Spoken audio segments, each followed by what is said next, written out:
With an homage to the great 10-year war between Bo and Woody, or Woody and Bo, depending on what side of the border you're on, it is time for this week's 10-minute war with our good friend and Ohio State fan, Mark Rogers. Good to have you back with us, Mark.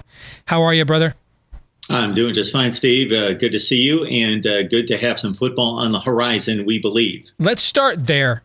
They're not going to cancel this one, are they? No, I don't think they are. How good is it to talk some actual ball, Mark? That's why we started this deal. That's why you started your YouTube channel and your podcast and everything else you do. We actually want to talk football. I've had to become a medical expert. You've actually delved into that realm much more successfully than I have. More than I ever wanted to, or ever want to, ever have to, ever again. And I grew up with a mom for a nurse for a mom, spent plenty of time in hospitals and doctors' offices, summer jobs working for her. No thanks. I'd like to go back to just being an idiot savant about college football, if you don't mind. Thank you. I'm right there with you. So it's fun to talk some ball. We have a schedule. Version 3.0. Your overall big picture thoughts on the Big Ten's 2020 slate, starting with the game moved to the final game of the season again, scheduled now for December the 12th. Over at Wolverine Digest, we talked to a television executive. You can probably guess it's only going to be with one of a few networks whose opinions matter here, right? Who told us that if for COVID reasons they had to postpone the game, they would go to the Big Ten and rather put off the Big Ten championship game, cancel that. They'd rather have Michigan-Ohio State on the air than the Big Ten championship game, even with that rivalry a shell of its former self because of how much Ohio State has just ransacked and pilloried the Michigan program for the last going on 2 decades. So your thoughts on that, and then the schedule as a whole that we saw unveiled on Saturday, Mark? Well, I love that perspective. I just can't imagine that the other 12 institutions and their football programs would be in line with that, especially the Western Division winner. They would be the real loser in all of this, although they've lost every conference championship game since the East and the West were established in 2014, which leads me to, despite that Eastern Division dominance at the top, I think a lot of people would be surprised that the series is 59-53 in favor of the East, with, I'm sure, Rutgers in particular and Maryland weighing down the Eastern Division dominance that pretty much hits those spots 1 through 3. You, Steve, I think you would agree with me, are going to have to deal with, and Jim Harbaugh more directly, the most difficult schedule in the conference. And I don't think it's debatable.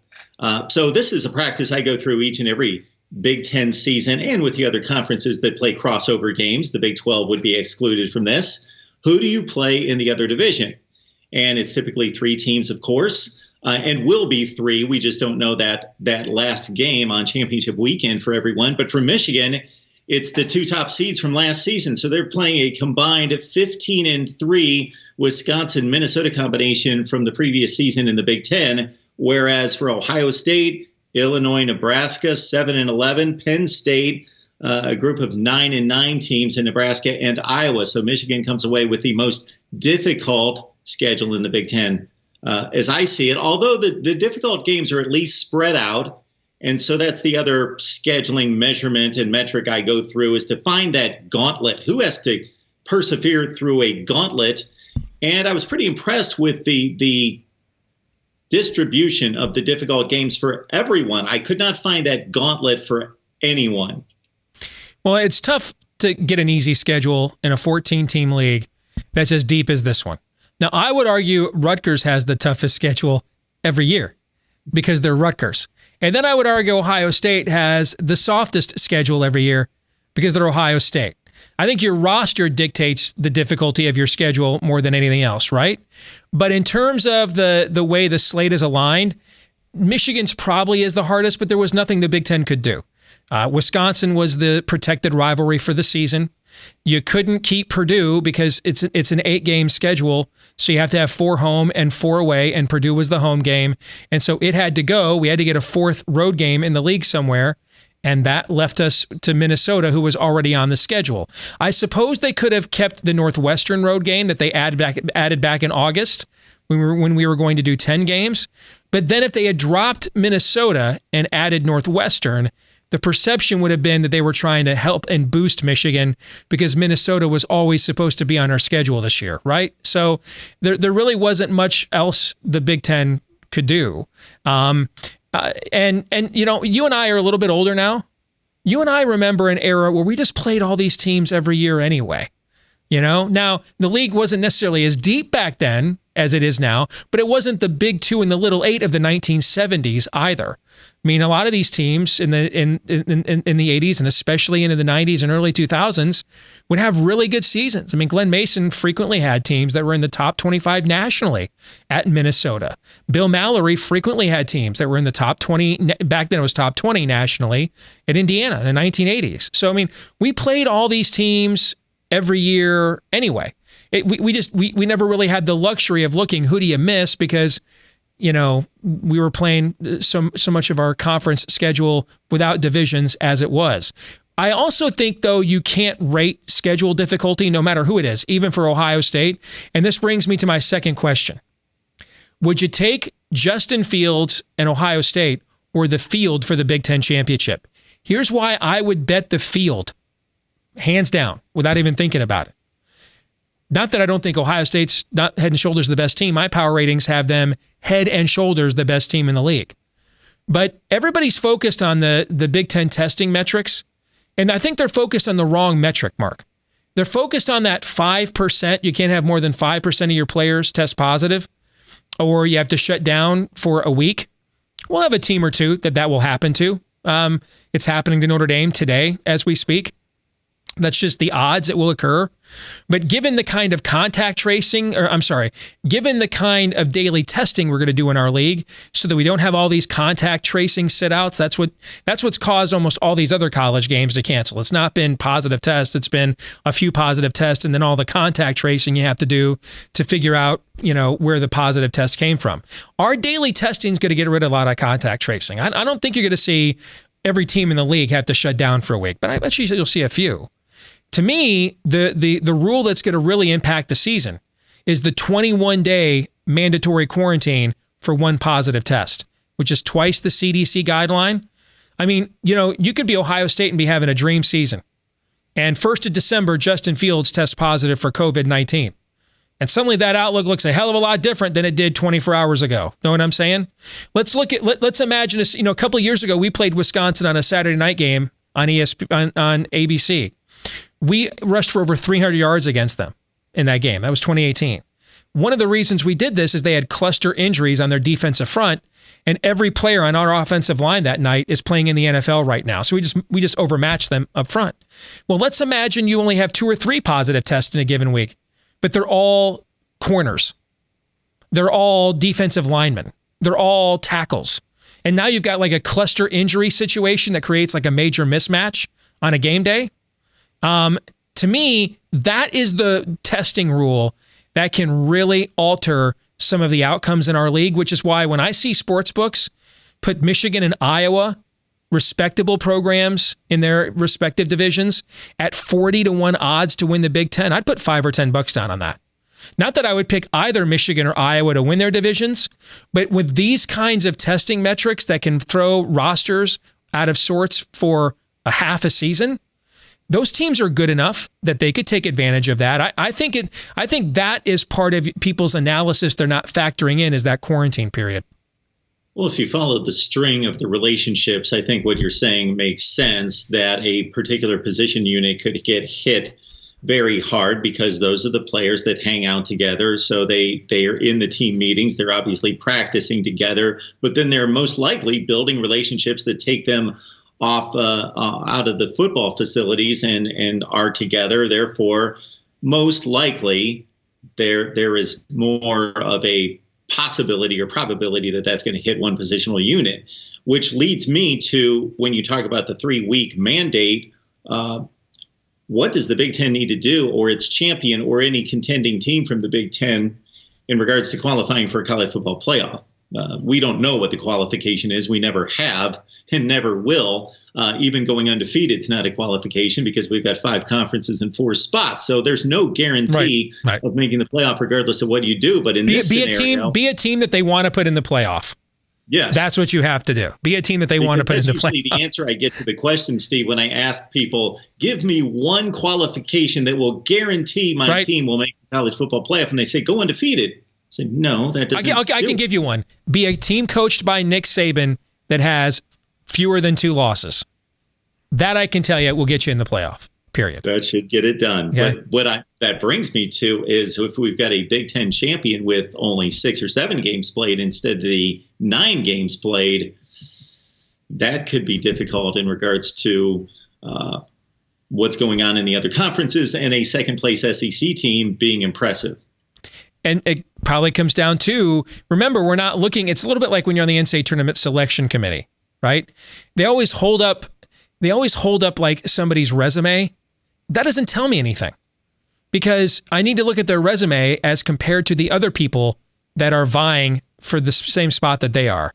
So it's not a selection, it's a comparison. And the same thing goes here as well, that, yeah, I would say in a vacuum, only playing 5 or 6 games will make it very difficult for you to make the playoffs.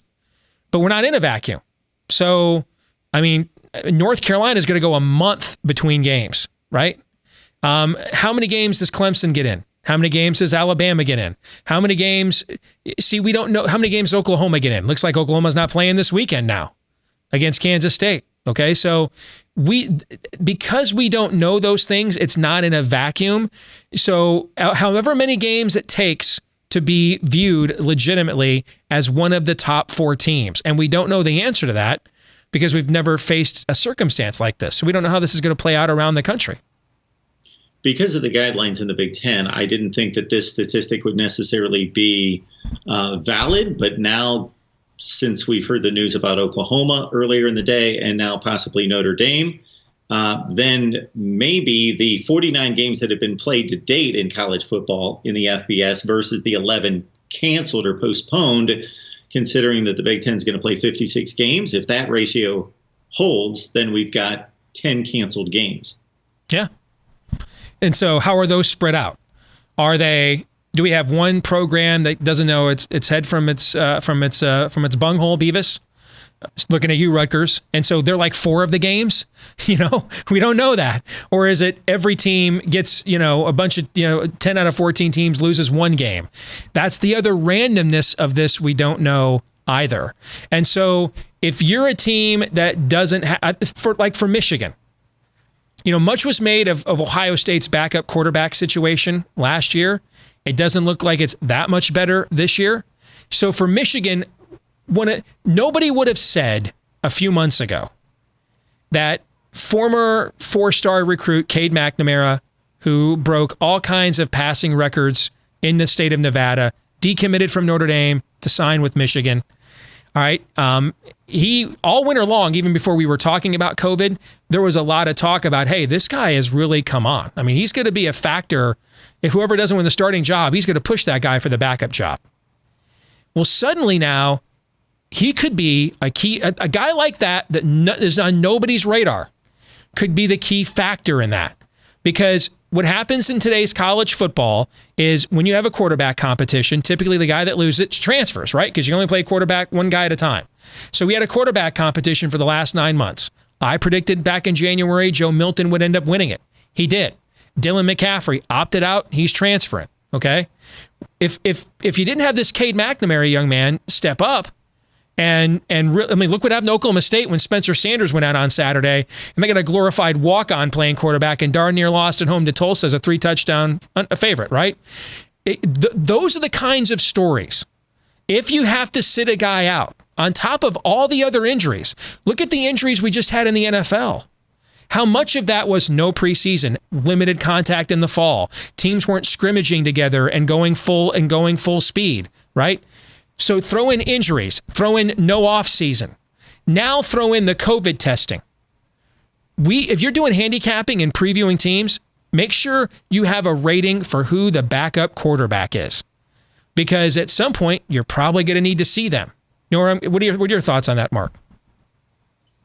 Well, I don't think there's any question that we've already seen it play out in the span of just 49 games on the field. The prime example is the one that you just gave, and we had to go to the 3rd-string quarterback because the second guy isn't wasn't effective enough. And I don't know that the average college football fan understands the amount of reps that, or lack of reps that are given even to the second team quarterback, to where they're typically there's just an enormous gap for most teams from the first to the second team. So I understand your hesitancy to say Ohio State should be the choice versus the field.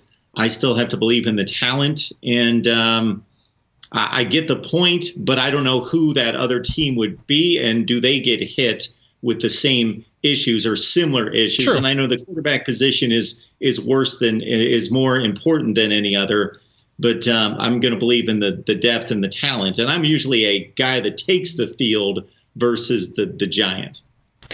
Any other big takeaways you have from the Big Ten schedule you want to address before we let you go this week?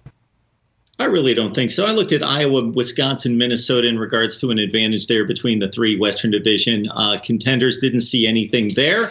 And just to give everybody just a little primer on what we could see the final weekend on that championship weekend, if it would play out exactly, the standings would fall in order as they did last year. Or take your predictions, whether that be you, Steve, or anybody watching us. Take your Big Ten predictions in the East and West and line them up and just see what kind of fun games and matchups we would have that final weekend. So if we just take the standings from 2019, we've got Ohio State, Wisconsin, Penn State, Minnesota, Michigan, Iowa, Indiana, Illinois, Michigan State, Nebraska, Maryland, Purdue, and Rutgers and Northwestern.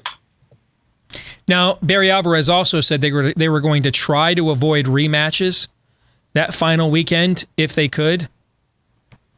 We'll see how that works. You know, I mean, you can't have the team that finished third playing the team that finished ninth because you don't want a rematch, right? Because part of this is to get that ninth game for television contractual reasons. But I love the concept of it. By the way, Tom Dienhart on the Purdue rival site said it was actually Jim Harbaugh's idea to do this. So I love the idea. In fact, I think it's something we ought to consider as a league every single year. I mean, when you're looking at big, those New Year's Six bowl slots, things of that nature, all these other leagues have all their teams other than their top two teams sitting at home. All of your teams could be on national television building resumes that championship weekend. I love this idea. I think it's something we should do maybe going forward. But I think if we take it all the way back to the inception of the BCS in 1998, which has been the model of the New Year's Six, currently the SEC and the Big Ten have filled those spots anytime there's been a selection that needed to be made. The Big Ten has had a hand in that more than any other conference except the SEC. And then you're just looking for an extra loss, though, for a Penn State or Michigan, let's say, against a Wisconsin, Minnesota, Iowa, though, on that championship weekend. Or an extra win. You're sitting there. I mean, remember, Barry Alvarez was on the selection committee for the college football playoff the 2 years Ohio State and Alabama got into the playoff without even winning their own divisions, right? So let's say Penn State goes, has one cancellation and then goes 6-1, and their only loss is to Ohio State because they that won't be a real whiteout game in week 2. There won't be anybody there. It won't be a typical whiteout atmosphere for that game. So let's say that's Penn State's only loss, 6-1, and then they go play at the end of the year. Everybody else is sitting at home. We don't have anybody else that has fewer than a couple of losses. They go out there and play a Wisconsin, Minnesota, Iowa, win comfortably, 7-1. That could boost your playoff resume, right? Doesn't have to be a negative. You can take advantage of the opportunity. Listen, as a Michigan fan, I know that we could take advantage of the opportunity and actually win this game at the end of the year for once. I've just lost all hope in the rest of my lifetime we will. But that doesn't stop other teams from taking advantage of these opportunities. They could go out there and actually win that game instead, Mark. And they don't have to lose it. They could win it and bolster their resumes. And probably would win the game 75 to 80% of the time based on what we've seen out of those upper echelon Big Ten teams after the champion versus the rest of the league and even a contending team out of the West. So it would fall into a benefit to the Big Ten most of the time, as you just stated. Also, one other note, you asked me about Ohio State, Michigan earlier, and I failed to take into account the date of the game, December 12th. So it's not in Ann Arbor, which is typically, I'm guessing, 8 to 10 degrees cooler than Columbus at that time of year. But still, December 12th in Columbus, I think for any Ohio State or Michigan fan looking back upon the history of the game, Sure. This game has been played in 18-degree weather, and it's been played in 65-degree weather. It always seems to be a bit of a wild card some years, that final weekend of November, but we're really getting into treacherous territory in mid-December. This is the 70th, this year is the 70th anniversary of what some think, the old-timers will tell you, is one of the most famous games in the history of the game, and that was the Snow Bowl in 1950, a legendary, like that montage on the blizzard before Rudolph the Red-Nosed Reindeer. That's what happened in Ohio that year, okay? And they played the game. Nevertheless, Michigan pulled a huge upset against Ohio State, who had the Heisman Trophy winner, I believe, that season, and ended up going to the Rose Bowl. Maybe with the game in mid-December, maybe we'll have a wintry wonderland, because Lord knows we need all the help that we can get at this point. Mark, it's good to see you, brother. As always, thanks for joining us. Yes, we will note that despite the loss in 1950, we held you without a first down in that game. Scoreboard, though. No argument. Mark, I've got no wins in 15 years. Please don't take the past away from me. I'm a Michigan fan, Mark. The past is all I have. Don't take it away. Thank you. I'm done. Thank you.